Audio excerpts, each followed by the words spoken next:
Hi everyone, I am your Gaurav भैया। यार अभी तक के हमारे लेक्चर्स में आप लोगों ने बहुत सारे जावा के कॉन्सेप्ट मास्टर किए, जहाँ एकदम स्क्रैच से आपने जावा सीखे और आज अब एडवांस जावा के कॉन्सेप्ट लिख सकते हो। वो कैपेबिलिटी है आप में, आज अब एडवांस ऊप्स के कॉन्सेप्ट बता सकते हो कि एब्स्ट्रैक्ट क्लासेस और इंटरफेसेस कैसे डिफरेंट हैं। बट आज के इस लेक्चर में हम लोग समझने वाले हैं जो रिवोल्यूशन हुआ 2014 के अंदर और एक मेजर चेंज आया जावा के अंदर। 2014 में क्या हुआ? 2014 में जावा 8 लॉन्च हुई, जिसके साथ बहुत सारे फीचर्स जो हैं हमें देखने को मिले। इसके दो इंपॉर्टेंट फीचर आज मैं आपको बताने वाला हूँ, बहुत इंपॉर्टेंट फीचर्स हैं वो। पहला तो है लैम्डा एक्सप्रेशन, ठीक है, पहला लैम्डा एक्सप्रेशन। दूसरा है आपका स्ट्रीम एपीआई, और ये आपको पता होने चाहिए। हालांकि अब इनका यूज़ तब बहुत ज़्यादा करोगे जब रियल डेवलपमेंट कर रहे होगे। आज आपने मतलब अभी तक हमने पूरी सीरीज में कोर जावा ही सीखी है ना, जो कि प्लेसमेंट के बेसिक इंटरव्यूज के लिए हमारे लिए बहुत इंपॉर्टेंट है। लेकिन आगे का जो फ्यूचर डेवलपमेंट पाथ होने वाला है, जहाँ पे आप स्प्रिंग बूट या कुछ और चीज़ को यूज कर रहे होगे, है ना, तो उस टाइम पे ये सारी चीज़ें हो सकता है आपके कोड को लिखने में बहुत मदद करें और आपके इंटरव्यू में पूछी जाए तो आप आंसर कर पाओ। इसलिए आज मैं इनको कवर कर रहा हूँ। शुरू करते हैं यार, है ना। लैम्डा एक्सप्रेशंस क्या होता है, तो पहले समझते हैं कि लैम्डा है क्या और ये क्यों लॉन्च हुआ और जावा 8 क्या थी। तो पहले जावा 8 ना 2008 में लॉन्च रिलीज हुई। जब ये रिलीज हुई उसके बाद में क्या हुआ कि फंक्शनल प्रोग्रामिंग जावा के अंदर आ गई। पहले क्या था कि हर एक चीज़ क्लास एंड ऑब्जेक्ट के बिहाफ पे चलती थी, है ना। जो पूरी एक लैंग्वेज जो पूरी क्लास ओरिएंटेड होती थी, जो कहीं ना कहीं अपने में कॉम्प्लेक्स है, उसको ईजी बनाने के लिए यहाँ पे फंक्शनल कंपोनेंट्स आ गए, यानी फंक्शनल मेथड्स लिख सकता था आसानी से। तो वो चीज़ें आ गई, तो फंक्शनल प्रोग्रामिंग इंट्रोड्यूस हो गई जावा के अंदर, और ये किसकी हेल्प से हुई आगे मैं बताऊंगा, ठीक है। उसके बाद क्या हुआ कि हमारे पास जो कोड था वो बहुत ज़्यादा कंसाइज, यानी कि छोटा और रीडेबल होने लग गया। बहुत आसान था उसको समझ पाना, और जिसने इम्प्रूव कर दी परफॉर्मेंस को। कैसे? By providing parallel processing. Parallel processing क्या होती है? आप ऐसे मान लो कि यार मेरे पास ना एक प्रोसेसर है, उस प्रोसेसर के पास कैपेबिलिटी है कि एक साथ वो 5 ऑपरेशंस कर सकता है, तो पाँचों करवाओ ना उससे एक साथ। बात समझ आ रही है? इंडिपेंडेंटली चलाओ उनको, तुमको बोलते हैं पैरेलल प्रोसेसिंग, जो कि कहीं ना कहीं अपने ब्रॉडर टॉपिक में हल्का सा बता रहा हूँ, मल्टीपल प्रोसेस एक साथ चलाई जा सकती हैं, उसको बोलते हैं पैरेलल प्रोसेसिंग। इसकी वजह से क्या हुआ, परफॉर्मेंस इंप्रूव हो गई। और लैम्डा एक्सप्रेशंस और स्ट्रीम एपीआई ये बहुत बड़ा गेम चेंजर थे। इनसे बहुत ज़्यादा लाइन ऑफ कोड हम लोग कम लाइन में लिख सकते थे। बट लिखना ये जरूरी नहीं है कि मैं बहुत कम कोड लिख रहा हूँ। लिखना देखना ये इंपॉर्टेंट जरूरी है, क्या मैं जो कोड लिख रहा हूँ वो ऑप्टिमाइज्ड है या नहीं है। और समझ आ रही है? कोड आपका कैसा होना चाहिए? ऑप्टिमाइज्ड होना चाहिए। और ये लैम्डा एक्सप्रेशन और आपकी स्ट्रीम एपीआई की हेल्प से पॉसिबल हो पाया। उम्मीद करता हूँ इतनी बात समझ आ गई कि मेरे को लैम्डा एक्सप्रेशन या स्ट्रीम एपीआई क्यों चाहिए। लैम्डा एक्सप्रेशन चाहिए एक बड़े से कोड को एक छोटे से फॉर्मेट में कन्वर्ट करने के लिए। सेम काम स्ट्रीम एपीआई का है, जो हम धीरे धीरे समझेंगे कहीं ना कहीं। अब ये लैम्डा एक्सप्रेशन हैं क्या? ये एनोनिमस फंक्शन है। एनोनिमस का मतलब होता है जिसका नाम ना दिया जाए। बात समझ आ रही है? जिसका नाम आपको डिफाइन ना करना पड़े डायरेक्टली, उसको बोलते हैं एनोनिमस फंक्शन, और इनके लिए आपको नाम डिफाइन करने की जरूरत नहीं है। दूसरा, इंप्लीमेंट फंक्शनल इंटरफेस डायरेक्टली। तो आपको क्या करना पड़ेगा? फंक्शनल इंटरफेस को डायरेक्टली डिफाइन कर सकते हो। पहले क्या करना पड़ता था? अब क्लास के साथ में एक्सटेंड करते थे, तब उन मेथड्स को डायरेक्टली यूज करते थे प्रॉपर्ली डिफाइन करके। अब ऐसा नहीं करना पड़ेगा, आप डायरेक्टली उनको यूज कर पाओगे। नेक्स्ट चीज हमारे पास क्या है कि यहाँ पे ना जो बीच में बहुत ज़्यादा एनोनिमस इनर क्लासेस थी, उनको हम लोग हटा सकते हैं, हमें नीड नहीं पड़ेगी उनकी। और दूसरा, ये फंक्शनल प्रोग्रामिंग स्टाइल को इनेबल कर रहा होगा। कौन? Lambda expression. बढ़िया। तो यार इनका सिंटैक्स ऐसा कुछ दिखता है, कुछ ऐसा दिखता है कि भाई यार पहले हम लोग क्या लिखते हैं, पूरा एक मेथड लिखते हैं, public void method name brackets parameters body, then बहुत सारी चीज़ें उसके अंदर।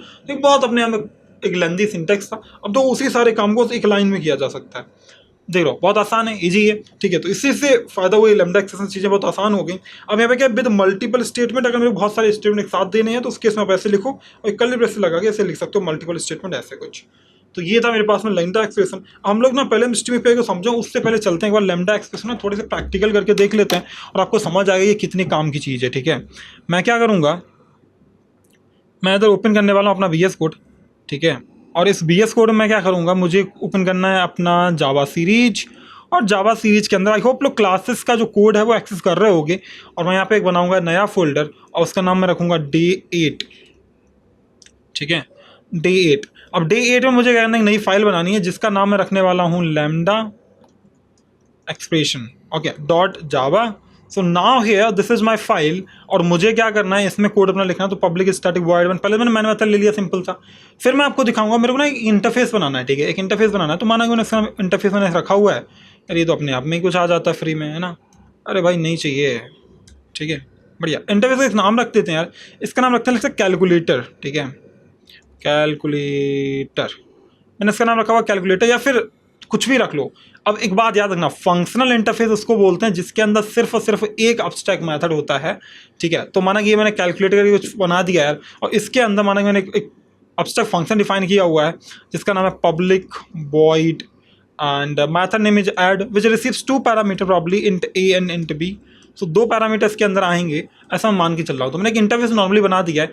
अब अगर मुझे क्या करना है कि इंटरफेस को यूज करना बिना एक्सटेंड किए, तो मैं ऐसे यहाँ पे आ सकता हूँ और इधर आने के बाद मैं क्या लिखूंगा, अपना कैलकुलेटर, ठीक है। और कैलकुलेटर के बाद में मुझे क्या करना पड़ेगा, अब इसका एक नाम दे दो, लेट्स, ठीक है, मैंने दे दिया लेट्स से यार कैल्क इक्वल्स टू न्यू, ठीक है, न्यू कैलकुलेटर। ऐसा मुझे कुछ करना पड़ता, तो यहाँ पे मुझे क्या करना, तो बिना लैम्डा एक्सप्रेशन को लिखवा रहा हूँ पहले, ठीक है। तो मुझे यहाँ पे करना है पब्लिक वॉइड और इसका नाम क्या था, ऐड। मुझे ये ऐड मतलब इम्प्लीमेंट करना पड़ेगा और जिसके अंदर मेरे पास 2 चीज़ें आ रही होंगी कहीं ना कहीं।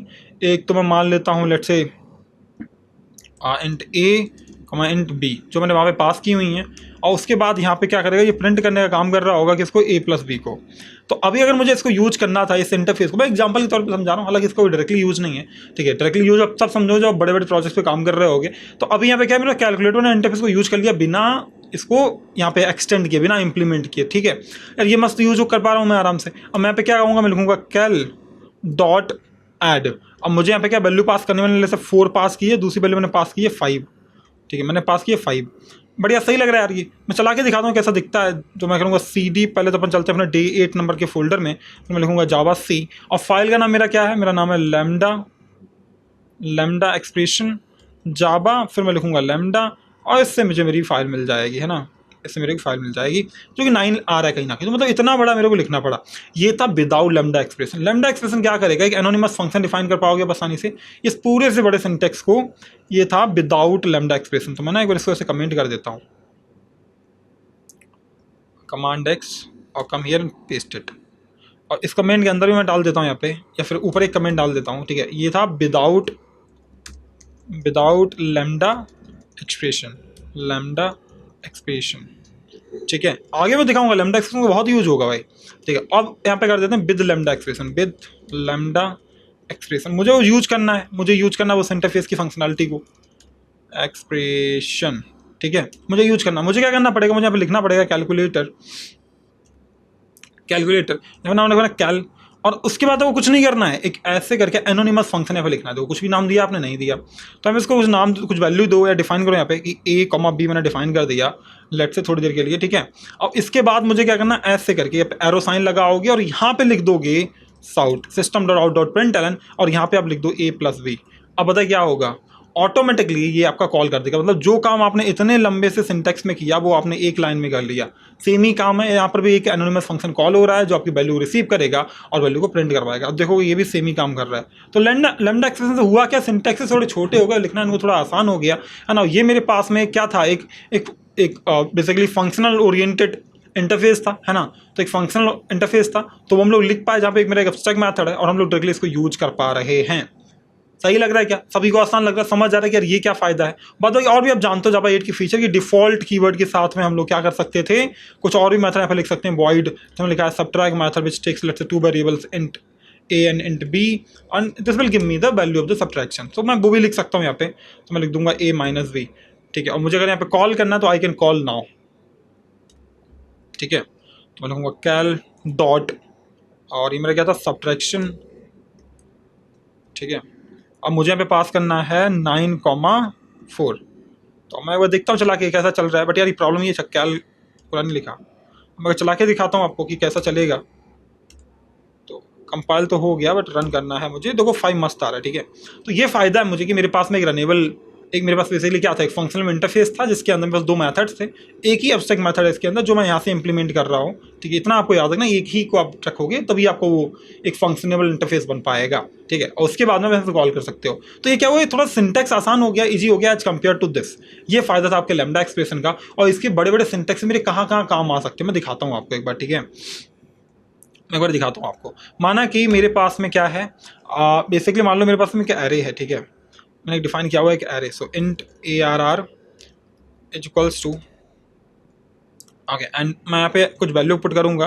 जैसे मैंने पुट किया 2, 1, 4, 3, 6, 5, ठीक है। मैं चाहता हूँ इसको सॉर्ट करना, तो आप बोलोगे कि सर इसमें तो कोई चैलेंज ही नहीं है, मैं डायरेक्टली लिख सकता हूँ यहाँ पे arrays dot sort, arrays dot sort, correct. और यहाँ पे मेरे को अपने आर्गुमेंट में ARR पास कर देना है, ठीक है। ये क्या होगा, सॉर्ट हो जाएगा। मैं दिखाता हूँ एक बार करके आपको, सॉर्ट में करूँगा, यहाँ पे मैं लिख दूंगा arrays dot to string, arrays dot to string, और इसके अंदर मुझे अपना ARR पास कर देना है।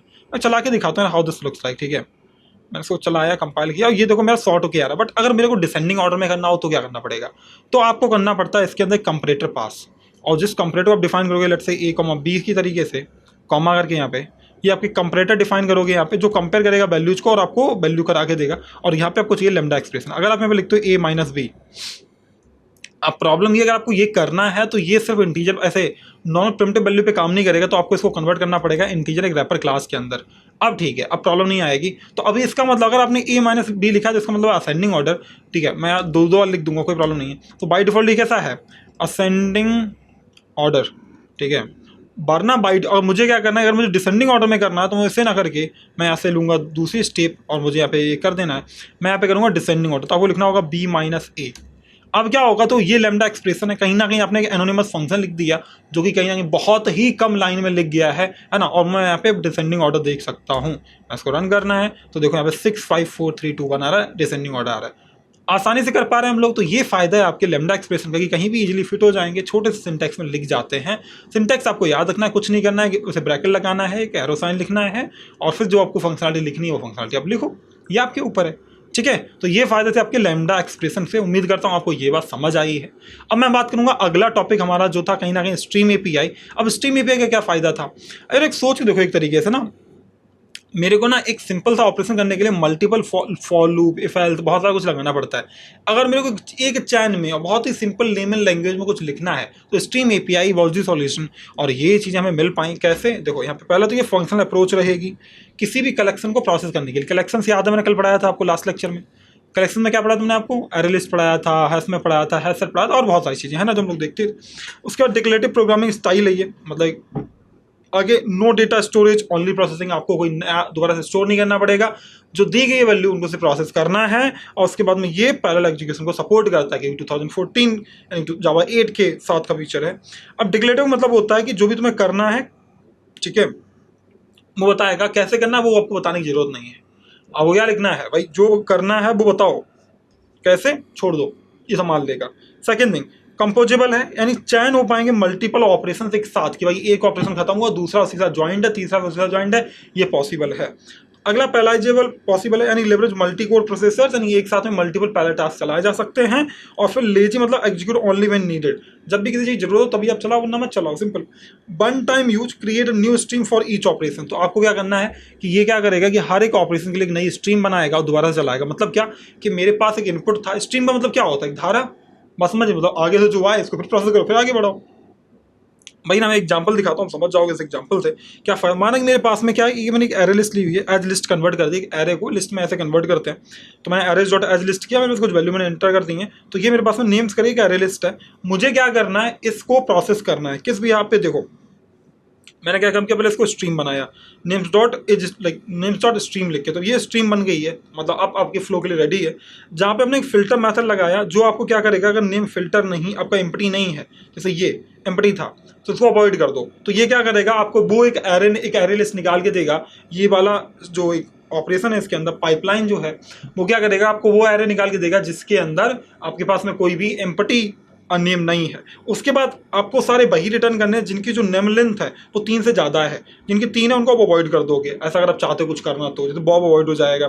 तो अब क्या हुआ, यहाँ से मेरे पास में जिनकी लेंथ 3 से ज़्यादा बस वही रहेंगे, बाद बाकी अवॉइड हो जाएंगे। उसके बाद मैं चाहता हूँ इसका जो आउटपुट है वो अपने आप एक एरे लिस्ट रहे, तो आपके एक कलेक्ट मेथड लगाओगे जहाँ कलेक्टर्स डॉट टू लिस्ट किया हुआ है, तो जो पूरा आउटपुट है वो एक लिस्ट फॉर्मेट में स्टोर हो जाए, किसके अंदर, फिल्टर्ड के अंदर। और जब फिल्टर्ड को प्रिंट करोगे आप तो आपको देखने को मिलेगा एलाइस एंड चार्ली। क्यों, क्योंकि यार इन दोनों को ये सारी कंडीशन सेटिस्फाई करती हैं।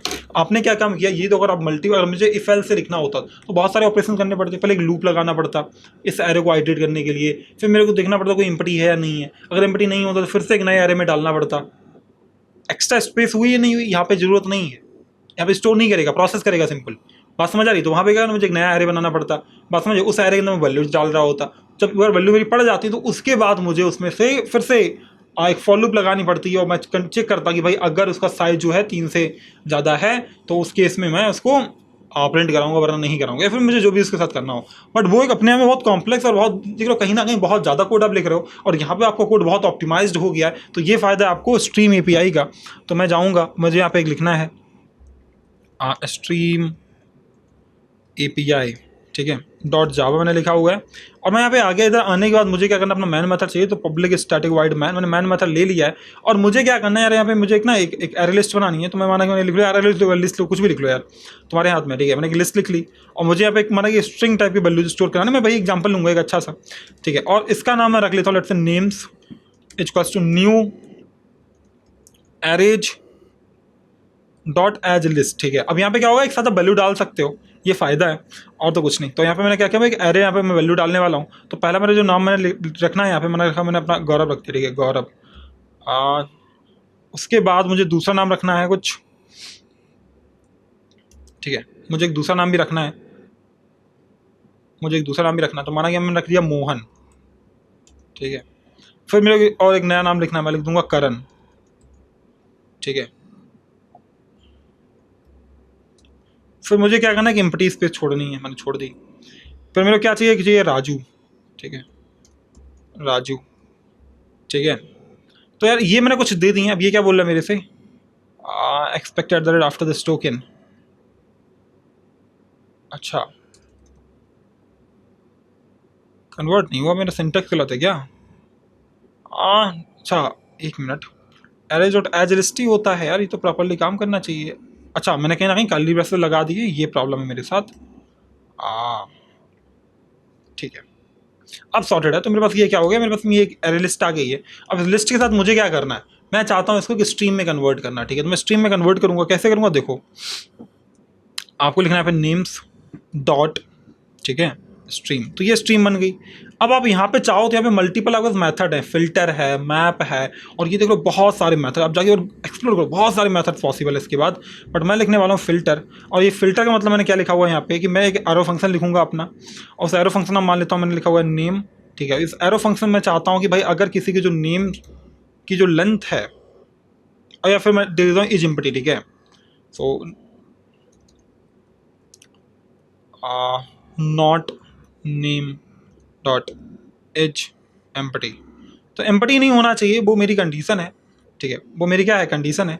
तो यहाँ पे क्या है कि नेम एज एम्प्टी मैंने लिख दिया। अब ये क्या बोल रहे हैं, तो कंप्लीट मैथड, अरे भाई कंप्लीट तो है, ठीक है। अब क्या हुआ यार, ये वो फिल्टर करेगा जिसमें मेरे बेसिकली क्या होंगे, सारे जो नाम होंगे एम्प्टी नहीं होंगे। मैं आपको प्रिंट करके दिखाता हूँ एक बार। तो मुझे यहाँ पर अगर प्रिंट करना, मैं फॉर ईच लिख सकता हूँ, फॉर ईच लूप है बेसिकली, ठीक है। फॉर ईच आपकी एक लूप है जो आप क्या कर सकते हो, यहाँ पे प्रिंट कराने के लिख सकते हो। तो आपको अगर प्रिंट कराना है इसको, तो आपके पास फिर अगेन वही सेम मेथड कि भाई आप यहाँ पे क्या करो, एक वेरिएबल डिफाइन करो और एक क्या काम करो, साउट मैंने लिख दिया यहाँ पे ऐसे, और मैं नेम को डिफाइन कर दूंगा। तो पता है यहाँ पे क्या होगा, नेम प्रिंट हो जाएगा। मुझे क्या करना है, इसको हटाना है, ये डबल जो लगे उनको भी हटाना है। तो अभी यहाँ से क्या हो रहा है, यहाँ पे से क्या हो रहा है, मेरा जो नेम है वो सारे नेम प्रिंट हो जाए किसके, फॉर ईच की। तो ये भी क्या एक ही लाइन में लिख पा रहा हूँ। फॉर ईच लूप क्या करेगी, ये मैंने इसके अंदर एक लैम्डा फंक्शन डिफाइन किया हुआ है जो क्या करेगा, एक वैल्यू जो मेरी आएगी इस वाले रिजल्टेंट पाइपलाइन से, इस वैल्यू में यहाँ पे यूज करके प्रिंट करवा सकता हूँ। तो मैं यहाँ पे ऐसे लिखूंगा जावा सी, फिर मैं लिखूंगा जावा, और अरे यार मेरे पास ये फाइल ही नहीं है, तो जावा सी फाइल में मेरा स्ट्रीम एपीआई, तो स्ट्रीम एपीआई जावा में लिखूंगा स्ट्रीम एपीआई। अब अगर मैं चाहता हूँ इसको स्टोर कराना, देखो ये क्या रहा, गौरव मोहन राजू, तो ये क्या है भाई, अगर मैंने क्या कर दिया, इसकी वजह से क्या हो रहा है, फिल्टर हो पा रहा है, यहाँ से सारे प्रिंट हो पा रहे हैं। मैंने सारा काम एक ही लाइन में कर लिया, जो कि मेरे लिए कहीं ना कहीं मल्टीपल लाइन ऑफ कोड में लिखता, जो मेरा मुझे नहीं लिखना पड़ेगा, है ना, एक लाइन में ना करना आसान था मेरे लिए, ठीक है। अब ये तो हो गया मेरा शॉर्ट। अच्छा मुझे ना ये क्या करना, मुझे ना ऐसे प्रिंट नहीं करना, मुझे स्टोर कराना। उसके बाद आप क्या करोगे, उसके और ऐसा नहीं एक ही बार फिल्टर लगा सकते हो, मल्टीपल टाइम आप फिल्टर लगा सकते हो, ठीक है। और भी मल्टीपल चीज़ें कर सकते हो। जैसे मुझे और कुछ करना है, मैं चाहता हूँ सारे अपर केस में कन्वर्ट हो जाएं, ठीक है। पहला तो ये, दूसरा ये लिस्ट किस में चले जाएं, एक नई लिस्ट के अंदर चले जाएं। मैं लिस्ट करूँगा और यहाँ पे जो आने वाली वैल्यूज है मान लेता हूँ वो स्ट्रिंग वैल्यूज हैं, और मैं यहाँ पे नाम इसका रखूँगा लेट्स से रिजल्ट, और मैं लिखूँगा न्यू क्या मुझे लिखने की जरूरत नहीं है, मैं लिखूँगा नेम्स डॉट स्ट्रीम। तो ये मेरे पास स्ट्रीम बन गई। मैं लिखूंगा डॉट फिल्टर, और फिल्टर में वही है कि यार एम्प्टी नहीं होना चाहिए, ठीक है। तो क्या नहीं होना चाहिए, एम्प्टी में लिखूंगा नेम, और यहाँ पे मैंने अपना लैम्डा एक्सप्रेशन लिखा, और जो मेरा है not empty, name should not be empty, as empty should be giving you a false, ठीक है, क्योंकि फिल्टर मेरा ट्रू और फॉल्स पे वर्क करता है। ठीक है, ट्रू होगा तो उसी को देगा, फॉल्स वाले को नहीं देगा। अब इसके बाद मुझे क्या करना है भाई, यहाँ पे आ जाओ, फिर यहाँ पे क्या लिखोगे, मैप लिखो एक। अब मैप मैं चाहता हूँ यार ये वैल्यूज को एक्सेस करे, मेरे नेम को एक्सेस करे, बट ये नेम को कन्वर्ट कर दे किसमें, name dot to upper case में। किसमें कन्वर्ट कर दे, टू अपर केस में। तो ये क्या करेगा बेसिकली, मैप आपकी सारी वैल्यू लेगा जो इस फिल्टर से आ रही हैं, उन सबको अपर केस में कन्वर्ट करेगा। उसके बाद मैं चाहता हूँ उनको कलेक्ट करना, तो मेरे पास कलेक्ट है, और इसके अंदर आपको लिखना पड़ेगा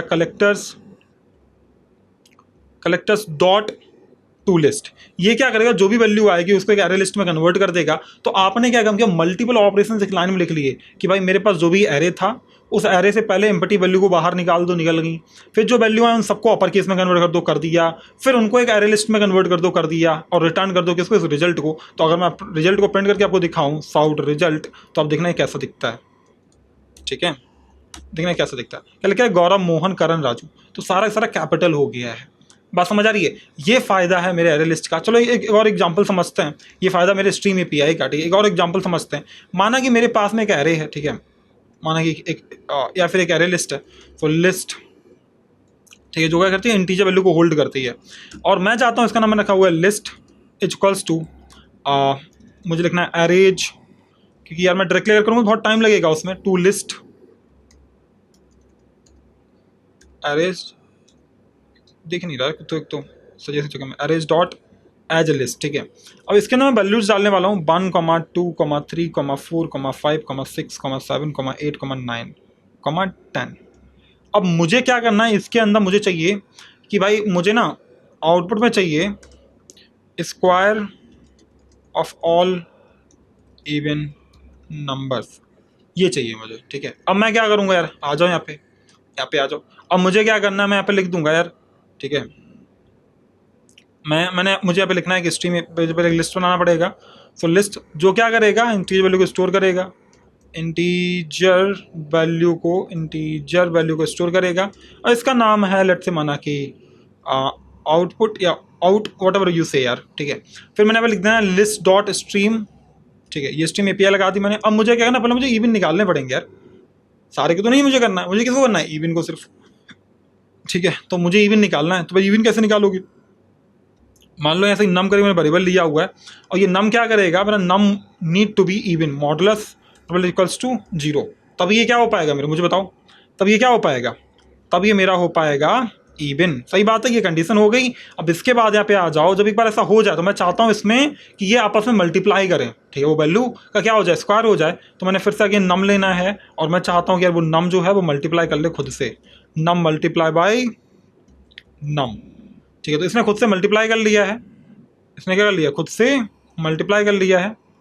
तो ये मल्टीप्लिकेशन हो जाए एक बार इसका, तो मैं लिखूंगा यहाँ पे डॉट कलेक्ट। और मुझे कलेक्ट कैसा करना है, कलेक्टर्स डॉट टू लिस्ट। तो ये क्या करेगा कि लिस्ट के फॉर्मेट में मेरे को वैल्यू कलेक्ट करके दे देगा। तो क्या हुआ, यहाँ से मेरी सारी वैल्यू एक्सेस होंगी, जो इवन थी वो इसमें आ गई, मेरे को स्टोर नहीं करना पड़ा बीच में, बस प्रोसेस हो रहा है। और फिर मैंने क्या काम किया, उन सारी वैल्यूज का स्क्वायर निकाला और एक लिस्ट में उठा के डाल दिया। तो ये लॉन्गर ऑपरेशन जो थे, कहीं ना कहीं शॉर्टर ऑपरेशन में पॉसिबल थे कर पाना। मैं क्यों आपको ये पढ़ा रहा हूँ कि ये इंटरव्यू परस्पेक्टिव से बहुत इंपॉर्टेंट, इंटरव्यू में पूछ लेते हैं भाई, अगर आप जावा के इंटरव्यू में बैठने वाले हो तो। ठीक है, अब मैं यहाँ पे लिखूंगा आउट मस्त। अब आ जाओ इधर, मैं चलाऊंगा इसको। अब देखो क्या होता है, क्या लिखा है, 4, 16, 36, 6400। तो जितने भी मेरे पास में इवन थे वो सारे नंबर्स आ गए हैं, और जो कहीं ना कहीं उन सबका स्क्वायर मुझे मिल गया है। सही लग रहा है क्या, सही लग रहा है। तो ये मैंने किया है कि यार ठीक है, ऐसे अपन कर सकते हैं, है ना, ऐसे अपन कर सकते हैं। पर ये था मेरे पसंद। बात है कि अब एक्सप्लोर करो कि कौन कौन से और स्ट्रीम के अंदर मुझे मेथड्स मिल सकते हैं। मैं आपको बताता हूँ, बहुत सारे मेथड है, सम है, ब्रीफ, फिल्टर है, मैप है, और अदर मेथड्स हैं। तो जाओ एक बार एक्सप्लोर करो उनको। ठीक है, बट आपको समझ आ गया स्ट्रीम एपीआई से होगा क्या, कि कहीं ना कहीं बहुत जो लंबी लाइन ऑफ कोड मुझे लिखना पड़ता है, वो कहीं ना कहीं शॉर्ट लाइन में लिखा जा सकता है ना। और इससे कहीं ना कहीं आपको एक डिक्लेरेटिव अप्रोच मिलती है आपको, और बहुत फास्ट और बहुत ईजी लाइन्स में कोड लिखा जा सकता है, बहुत कम क्वांटिटी में। क्योंकि ये एग्जाम्पल था, मैंने आपको एक्सप्लेन कर दिया, आई होप समझ गए होगे, है ना। मल्टीपल एग्जाम्पल्स हम लोगों ने समझे, सही लग रहा है। बट आपके लिए एक प्रैक्टिस है, आप सभी लोग क्या करोगे, आप लोग कोशिश करोगे, try to create what, try to create array list and filter odd numbers,